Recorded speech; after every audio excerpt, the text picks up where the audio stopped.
Look, I'm all for supporting indie horror, but man. Hi everybody, Anthony here from Awesome Anthony Productions. Today I'm going to give you my review of a new indie horror film, Diabolic. Thanks again to Shayla from Pixel Scene Media for sending this over for me to review. Directed by Daniel J. Phillips, Diabolic stars Elizabeth Cullen as Elise, an excommunicated member of the Fundamentalist Latter-day Saints, an offshoot of the Mormon Church that is homophobic, racist, practices polygamy, and has a nasty habit of baptizing the dead using a living conduit. Yeah, not exactly the warmest group of people. After being plagued by blackouts and bouts of increasingly disturbing behavior for years, Elise makes the decision to head back to the village where she grew up and face her demons, accompanied by her boyfriend Adam, played by John Kim, and her best friend Gwen, played by Mia Chalice. But upon meeting Robin Goldsworthy's Hiram, and his mother Alma, played by Genevieve Mui, Elise will start to uncover her past, little by little, along with an evil presence that attached itself to her a long time ago.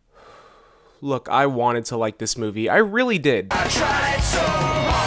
I'm a huge proponent of indie horror, and recent movies like Iron Lung, Good Boy, and Skinamarink have proven just how important it is to have new voices in horror that aren't handcuffed by studios and suits. You have no idea how high I can fly.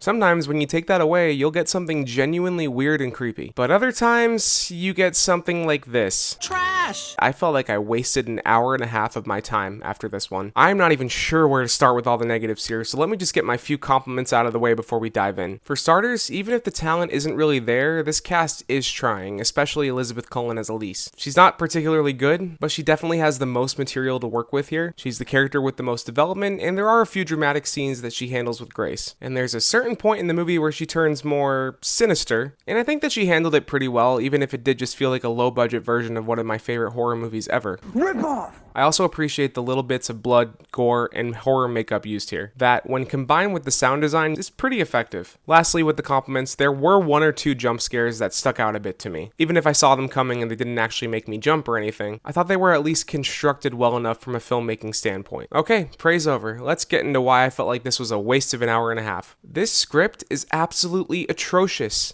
People don't talk like this. Sounds kind of weird coming out of my mouth. Nearly every line in this movie felt like it was AI generated and left me either chuckling at how silly it was, or just bewildered wondering how they actually got through the final stages of production without someone stopping and saying, "Hey, this sounds really stupid." Lines like, "Geez, haven't they ever heard of consent?" and "It just makes me think about sex."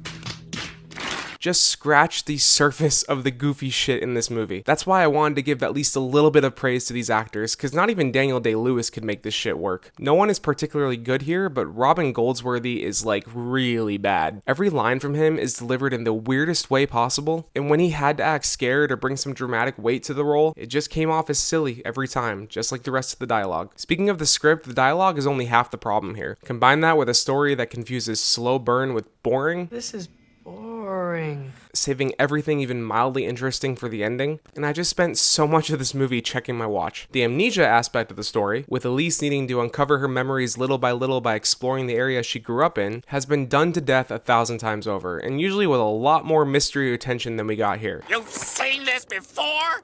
11 times, as a matter of fact. And the few character drama-centric snags that pop up along the way, like the sexual tension coming from Elise's boyfriend, or the emotional abuse that Alma puts her son Hiram through, just serve as even more of a waste of time instead of propelling these characters or the story forward. These elements feel like they should be important, but the movie never does anything meaningful with them. Look, I know this is a short review, but I really have nothing else to say about this crap movie. It sucks. I'm sorry, and I wanted to give as much credit as I could to the actors and filmmakers here, because indie horror is very important nowadays.